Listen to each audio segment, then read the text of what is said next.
Jangan lupa like and subscribe channel Jabir Jackman Al BBC.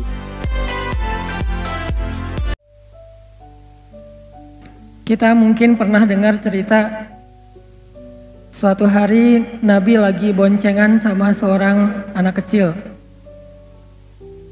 Lagi naik motor, merek motornya tuh kuda. Jadi lagi naik motor berdua sama seorang anak kecil. Kalau nggak salah anak kecil itu masih SD lah usianya. Nabi jalan berdua, terus Nabi bilang kepada anak kecil ini, "Ya gulam, wahai anak atau wahai anakku. Ya gulam, ihfazillah yahfazka. Wahai anakku, jagalah Allah, Allah akan jaga kamu. Ihfazillah tajidhu tujahak. Jagalah Allah, maka Allah akan menyertaimu. Wa'lam annan nas law ijtama'u ala ayyadurruk la yadurruka illa bima kataballahu alaik." Ketahuilah, manusia itu kalau berkumpul pengen nyusahin kamu, mereka nggak bisa nyusahin kamu kecuali dengan seizin Allah atas kamu. Dan kalau semua manusia berkumpul pengen menolong kamu, mereka nggak akan bisa nolongin kamu kecuali dengan seizin Allah bagimu. Rufi'atil aqlam wa juffatis suhuf. Pena telah diangkat dan kertas telah mengering. Ini adalah nasihat obrolan yang disampaikan Nabi ketika lagi boncengan sama seorang anak kecil. Yang kelak anak kecil itu akan jadi salah satu di antara ulama paling fenomenal dalam sejarah Islam. Siapa nama anak kecil ini? Ibnu Abbas. Nama anak kecil ini Abdullah bin Abbas, yang digelar dengan nama, jadi nama kerennya tuh Ibnu Abbas aka Hibrul Ummah. Jadi kalau nyari akun sosmednya bukan Ibnu Abbas, akun sosmednya itu Hibrul Ummah, @Hibrul Ummah. Followersnya udah banyak tuh. Coba cari, googling atau YouTube, cari Abdullah ibnu Abbas. Nabi ketika lagi boncengan sama Abdullah ibnu Abbas, Nabi ngasih nasihat bukan, "Nak, banyak baca buku ya," bukan. "Nak, misalnya jangan sakitin orang tua ya," bukan. "Nak, rajin kerja ya biar kamu sukses," bukan. Nah, ini dan seterusnya, enggak. Nasihatnya cuma satu hal, jaga Allah, Allah akan jaga kamu. Jadi bisa dibilang Nabi itu enggak ngasih nasihat panjang, nasihatnya itu sedikit, pendek tuh, singkat. Tapi nasihat yang singkat ini kalau kita mau menjabarkan bisa berjilid-jilid buku. Nasihat yang merangkum semua kebaikan. Kita pengen apa aja, ini intinya nih. Pengen sekolahnya berprestasi, ini intinya. Pengen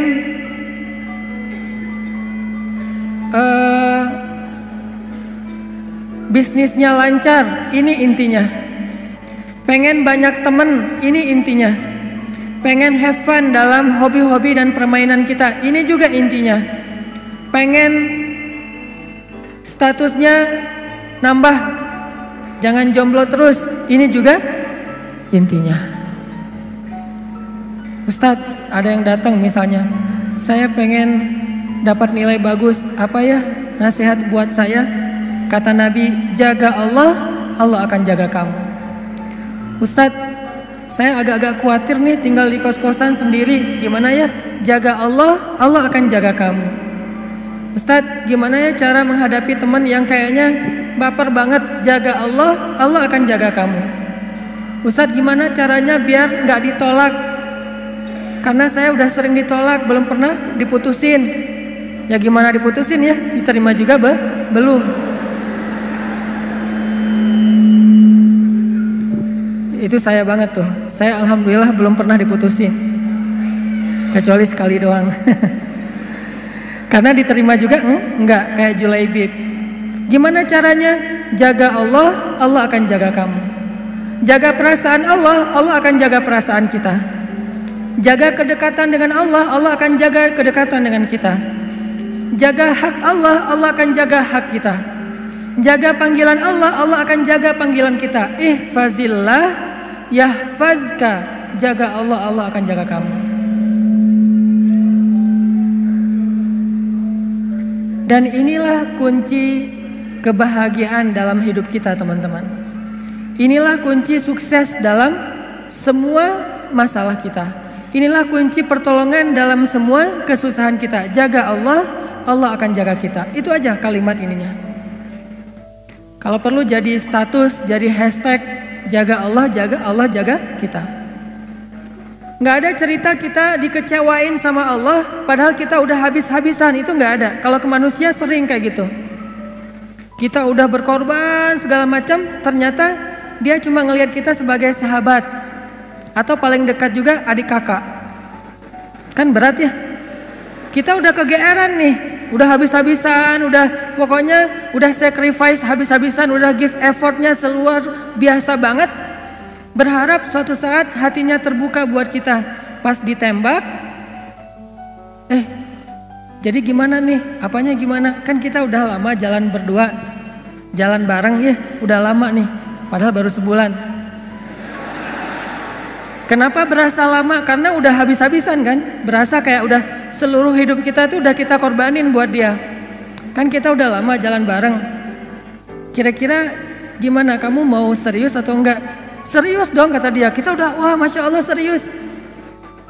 Maksudnya mau nikah, kita jadi adik kakak aja ya. Seriusnya ternyata serius jadi adik kakak, jadi sobatan doang. Coba, kecewa gak sih sama orang kayak gitu? Langsung unfollow, langsung di block ya. Langsung left group kalau dalam satu grup. Itu ke manusia bisa banget tuh kayak gitu. Kita udah bantu dia, kita udah nolongin dia, kita udah temenin dia. Ujung-ujungnya pas pulang misalnya nih, kita temenin dia jalan, kita temenin dia belanja. Ujung-ujungnya pas makan bayar sendiri, pulang bayar angkot bayar sendiri kan ya. Itulah manusia. Tapi kalau ke Allah tuh nggak kayak gitu. Ihfazillah yahfazka, itu janji Allah. Maksudnya kamu kalau baik-baikan sama Allah, sama aku nih kata Allah, aku pasti lebih baik lagi sama kamu. Nggak mungkin sebaliknya. Nggak ada cerita Allah ngecewain hambanya tuh nggak ada. Ah rugi saya udah sholat, ternyata hasilnya gini doang. Ah rugi saya udah jujur, ternyata gini doang. Ah rugi saya udah jadi berusaha dekat sama Allah, berdoa sama Allah dan seterusnya dan seterusnya. Rugi udah tahajud, nggak ada. Satu-satunya berbuat baik yang gak mungkin dibalas dengan keburukan, cuman berbuat baik dalam hal mendekat kepada Allah Subhanahu wa Ta'ala. Kalau berbuat baik kepada manusia dibalas yang buruk, itu mungkin banget. Bukan karena dia jahat, tapi karena dia manusia. Dia punya banyak kekurangan dan keterbatasan. Sedangkan ke Allah gak bakalan. Yang ada, kita berbuat baik kepada Allah sekali, Allah berbuat baik kepada kita 10 kali. Itu paling minimal, gak pernah kurang dari 10 kali. Kita jalan mendekat ke Allah, misalnya sejengkal, Allah mendekat kepada kita berapa? Sehasta. Kita mendekat kepada Allah sehasta, Allah mendekat kepada kita sedepa. Kita jalan kepada Allah dengan cara mendekat ke Allah dengan cara berjalan, Allah mendekat kepada kita dalam keadaan berlari. Itu yang terjadi. Ibaratnya kita telepon Allah sekali, Allah telepon kita 10 kali. Gak ada cerita kita ngejapri Allah terus diantepin contreng 2 tapi masih abu, gak kebaca. Itu gak ada. Sebel gak sih? Gregetan gak sih kalau kita ngejapri teman kita? Teman dalam tanda petik ya, teman spesial. Kita ngejapri dia nih, padahal dia udah last scene-nya tuh berkali-kali tuh. Bahkan bukan cuma last scene, dia lagi online, kita pantengin gitu. Oh lagi online, mudah-mudahan kebaca nih WA saya. Online-nya lama, berarti dia lagi chat sama yang lain. Pas udah online lama, tiba-tiba last scene, berarti dia udah offline lagi, tapi WA kita belum kebaca. Itu biasa banget tuh ke orang kayak gitu. Kita posting sesuatu, terus kita tag ke dia, kita mention ke dia, kita periksa likersnya satu-satu ya, karena likersnya nggak banyak sih. Kita periksa nih, oh ada 10 like, ternyata dia nggak ada di situ. Berat banget kan?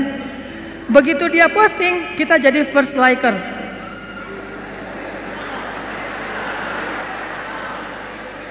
Kalau dia posting, kita langsung jadi yang pertama view, yang pertama nge-like.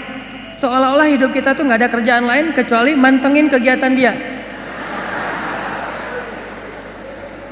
WA-nya, Instagram-nya, Facebook-nya, Twitter-nya, pokoknya kita aktif banget. Tapi tidak ada respon dari dia. Biasa dibilang bertepuk sebelah tangan.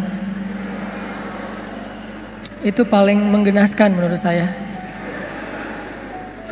Itu baper banget. Apakah kita pernah kayak gitu sama Allah? Gak bakalan.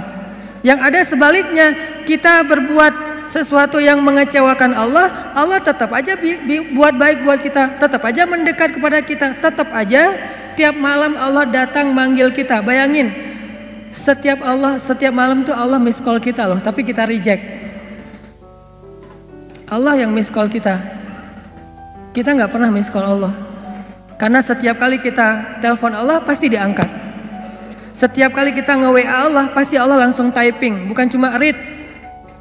Daripada read tapi nggak dibalas juga kan sama aja sakitnya dengan nggak di-read ya. Ini begitu read biru langsung typing, langsung dibalas sama Allah. Wa idza sa'alaka ibadi anni fa inni qarib. Kalau hambaku bertanya kepadamu tentang aku, maka katakanlah sesungguhnya aku sangat dekat. Arti sangat dekat, nggak ada cerita sinyalnya lost sinyal, nggak ada cerita lagi offline, jadi cuma centrang satu, nggak ada cerita lagi sibuk sehingga pas kita telepon dialihkan ke voice call misalnya, atau voice message. Ketika kita hubungi Allah, Allah nge-reject, itu nggak ada. Inni qarib, ditambah lagi ujibu da'watad da'i idza da'an. Aku pasti akan menjawab japri-japrian dari hambaku kalau mereka menjapri aku. Aku juga bakalan angkat telepon dari hambaku kalau mereka telepon aku. Nggak ada cerita aku akan mereject, nggak ada. Ujibu dalam bahasa sosial media, Allah pasti akan membalas japrian kita. Ujibu dalam bahasa telepon, Allah pasti akan angkat telepon kita. Mustahil Allah nggak ngangkat telepon kita. Kenapa ya telepon saya ditolak aja sama Allah? Kayaknya Allah lagi sibuk sama hambanya yang lain. Memang Allah sibuk, tapi Allah tidak pernah kewalahan. Kulla yaumin huwa fi sya'n. Setiap hari Allah sibuk, tetapi Allah tidak pernah kewalahan. La ta'khudhuhu sinatun wala naum. Allah tidak pernah lelah, tidak pernah mengantuk, tidak pernah tidur. Walaupun kulla yaumin huwa fi sya'n. Setiap hari Allah sibuk. Yang terjadi justru teman-teman, Allah nelpon kita, Allah manggil kita, Allah nge-miss call kita, tapi kita yang mereject. Dan hebatnya Allah nggak pernah pundung loh. Direject lagi, Allah nggak pernah, udah males juga nelpon dia, direject terus, nggak pernah kayak gitu. Sehari Allah nelpon kita 5 kali, dan sehari 5 kali kita nge-reject panggilan Allah. Apakah Allah pundung? Besok dipanggil lagi, lusa dipanggil lagi. Dan bukan cuma di-reject, kita nge-reject panggilan Allah kadang-kadang sambil ngegerutu gitu. Duh, azan lagi, Kalau bahasa telepon, kok nelpon terus sih, udah di-reject masih nelpon aja. Masih mending nge-rejectnya pakai message gitu. Nge-reject misalnya lagi nyetir, lagi meeting gitu ya. Ini nge-reject tanpa alasan, reject aja pokoknya. Apakah Allah kemudian berputus asa? Enggak cukup 5 kali Allah nelpon kita, malamnya Allah ngejapri kita. Sepertiga malam Allah selalu turun ke langit dunia. Kemudian Allah bertanya kepada hamba-hambanya, hal min taib, adakah di antara hambaku yang mau bertaubat sehingga aku terima taubatnya? Hal min mustaghfir, adakah di antara hambaku yang mau meminta ampun sehingga aku ampuni dosa-dosanya? Hal min dhi hajah, adakah di antara hamba-hambaku yang punya masalah sehingga aku tolong dari masalahnya? Allah japri kita setiap malam teman-teman, setiap malam. Apakah kita mengangkat atau membuka japrian Allah? Enggak, kita tidur. Allah japri, kita tidur. Pas kita bangun Allah telepon, kita reject. Dan itu terjadi bukan sekali 2 kali, sehari 2 hari teman-teman, bertahun-tahun kayak gitu.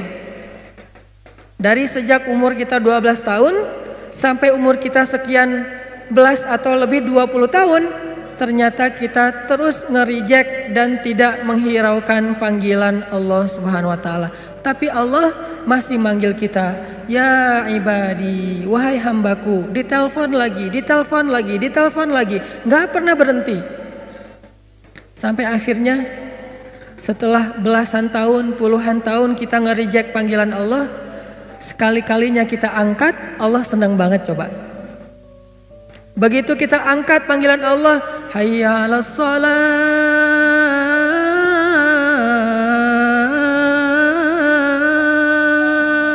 kita berwudu nih, kita datang ke masjid. Begitu kita datang ke masjid, seolah-olah Allah menyambut kita di pintu masjid. Saking sayangnya Allah kepada kedatangan kita, saking senangnya Allah kita angkat teleponnya, sampai Allah cerita-cerita kepada yang lain. Kalau bahasa kita, telepon gua diangkat loh gitu coba. Padahal kan Allah gak butuh kita kan ya. Kalau kita butuh kepada seseorang terus kita kayak gitu, wajar. Telepon gua diangkat loh sama dia. WA gua dibaca loh. Dia lagi typing loh. Dia lagi ngebales. Kenapa kita cerita ke teman kita? Karena kita merasa butuh kepada orang itu keren, orang itu luar biasa, dan kita merasa bangga kalau dibalas japriannya oleh orang tersebut. Tapi Allah gak butuh kita teman-teman, sama sekali gak butuh. Seandainya semua makhluk berkumpul lalu taat beribadah kepada Allah Subhanahu wa taala, semua itu tidak menambah kebesaran Allah walaupun setetes air dari ujung jarum yang dicelupkan ke dalam laut, gak nambah sama sekali. Karena Allah tidak akan bertambah kehebatannya gara-gara ketaatan kita, gak bertambah.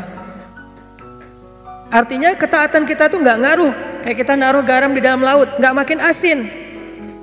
Kita naruh gula di dalam laut, gak berubah menjadi manis, gak ngaruh sama sekali. Jadi Allah gak butuh kita. Atau sebaliknya, semua manusia dan jin berkumpul terus serentak bikin dosa di hadapan Allah, itu juga tidak akan mengurangi kebesaran Allah walaupun sebesar setetes air dari ujung jarum yang dicelupkan ke dalam laut. Gak ngurangin sama sekali. Allah itu ghaniyun 'anil alamin, gak butuh kepada hambanya, gak butuh sama sekali. Tapi kenapa ekspresi Allah itu kayak orang butuh banget? Disitulah rahmatnya Allah Subhanahu wa taala. Saking Allah penyayang sama kita, ekspresi Allah seolah-olah kayak orang butuh. Coba, saking sayangnya. Mana ekspresi Allah? Itu hadis-hadis tentang gimana Allah rindu kepada orang yang bertaubat, Allah cinta kepada orang yang minta ampun, Allah menyambut kedatangan orang yang kembali seperti keluarga yang menyambut keluarganya yang datang dari perjalanan yang sangat jauh. Sampai Nabi menggambarkan gembira atau ekspresi Allah itu excited banget kalau hambanya bertaubat. Nabi menganalogikan gimana teman-teman? Kayak seorang laki-laki yang lagi musafir nih. Dia naik onta di tengah padang pasir. Di ontanya itu dia taruh bekal, ada makanan, ada air, ada segala macam, ada baju hangat. Naik onta nih, jalan ke tengah padang pasir. Di tengah padang pasir lagi istirahat, gak sengaja ketiduran, ontanya hilang. Pergi aja tuh onta. Begitu dia sadar, dia udah gak memiliki kendaraan lagi. Ontanya udah pergi, terus bekal-bekalnya dibawa sama onta. Tinggallah dia sebatang kara di tengah padang pasir, gak tahu harus kemana. Dia lari-lari kayak Siti Hajar, mondar-mandir nyari, ontanya gak nemu. Sampai akhirnya dia kelelahan. Ketika dia udah kelelahan, seharian mengejar-ngejar onta dan udah dehidrasi, kehabisan cairan, akhirnya dia pun tertidur. Tertidur antara tidur atau pingsan gitu karena saking lelahnya dan dehidrasi. Begitu dia sadar, dia melihat ontanya ada di sebelahnya tiba-tiba. Dan ketika dia ngelihat ontanya ada di sebelahnya dengan bekalnya yang masih utuh, akhirnya saking bahagianya orang tersebut, dia pun berteriak mengatakan, Allah, anta abdi wa ana rabbuk. Ya Allah, engkaulah hambaku dan aku Tuhanmu. Saking senangnya orang ini sampai dia ngomongnya kebalik. Ya Allah, engkaulah hambaku dan akulah Tuhanmu. Pengennya ya Allah, engkaulah Tuhanku, akulah hambamu. Tapi jadi kebalik. Saking senangnya, kata Nabi, sesungguhnya Allah lebih senang lagi daripada orang itu terhadap hamba-hambanya yang datang kembali kepada Allah Subhanahu wa ta'ala setelah sekian lama pergi menjauh dari Allah. Kenapa ekspresi Allah gitu-gitu banget coba? Karena Allah sayang sama kita. Saya menerjemahkannya dengan ekspresi. Memangnya Allah punya ekspresi? Itu hadisnya banyak. Allah tersenyum dengan istighfar hambanya. Memangnya Allah tersenyum? Ya, cuman laisa kamitslihi syai'. Jangan membayangkan senyumnya Allah itu kayak kita, tapi Allah tersenyum. Jelas hadisnya. Hadis bab apa? Bab dalam doa safar. Makanya kalau kita baca hadis itu jangan cuma satu angle, lihat angle-angle yang lain. Banyak banget hadis. Yang dihafal Imam Bukhari aja ada 300.000 hadis. Dan yang kita baca dari dulu hadisnya innamal a'malu binniyat. Padahal jumlah hadis itu yang dihafal Imam Bukhari aja ada 300.000 hadis. Yang dihafal oleh Imam Ahmad 1.000.000 hadis. Ahmad bin Hambal menghafal 1.000.000 hadis. Beda-beda tipis lah sama kita ya. Kita hafalnya 1 hadis. Imam Ahmad 1.000.000. Beda 0 doang. Ternyata ada juga hadis tentang Allah tersenyum. Cuman babnya di dalam kitab hadis itu bab doa dalam perjalanan. Tapi redaksinya Allah tersenyum. Gimana ceritanya? Ali itu pernah lagi naik mobil. Mereknya Onta. Ali naik mobil nih. Ketika dia naik ke atas mobil, dia baca bismillah. Ketika sudah duduk dengan nyaman, udah pakai sabuk pengaman. Kalau bahasa hadisnya istawa, sudah nyaman berarti udah mantap nih, udah pakai sabuk pengaman, baca doa safar. Subhanallazi sakhkhara lana hadza dan seterusnya. Setelah kendaraannya mulai jalan dikit, dia baca doa istighfar. Ya Allah, saya menzalimi diri saya sendiri. Tapi tidak ada yang bisa mengampuni dosa saya selain Engkau ya Allah. Maka ampunilah saya. Zalamtu nafsi fa innahu la yaghfirudz dzunuba illa anta faghfirli warhamni innaka antal ghafurur rahim. Ya Allah, saya tuh banyak dosa. Ini lagi dalam perjalanan nih. Bismillahirrahmanirrahim. Subhanalladzi sakhkhara lana hadza. Terus, ya Allah, saya itu hamba yang banyak dosa ya Allah. Tapi gak ada yang bisa mengampuni dosa sebanyak itu selain Engkau. Maka ampunilah saya ya Allah. Sayangilah saya, Engkaulah yang maha pengampun lagi maha penyayang. Setelah Ali baca doa ini, Ali tersenyum. Senyumnya lebar. Ditanya sama drivernya Ali. Jadi dia pakai super pribadi gitu. Gak tahu online atau yang dia bayar. Nah, si drivernya nanya sama Ali, ya Abul Hasan, kenapa engkau tersenyum? Kata Ali, dulu saya pernah menanyakan hal yang sama ketika saya lagi nyetirin Nabi Muhammad SAW. Lagi jadi drivernya Nabi. Waktu itu Nabi naik ke atas kendaraannya, baca bismillah, baca doa safar, kemudian membaca kalimat istighfar yang sama dengan apa yang Ali baca. Setelah itu Nabi tersenyum. Saya pun bertanya, ya Rasulullah, kenapa Rasul tersenyum? Maka Nabi menjawab, aku tersenyum Karena Allah tersenyum. Kenapa Allah tersenyum? Allah sayang, cinta, senang, excited banget dengan istighfar hambanya.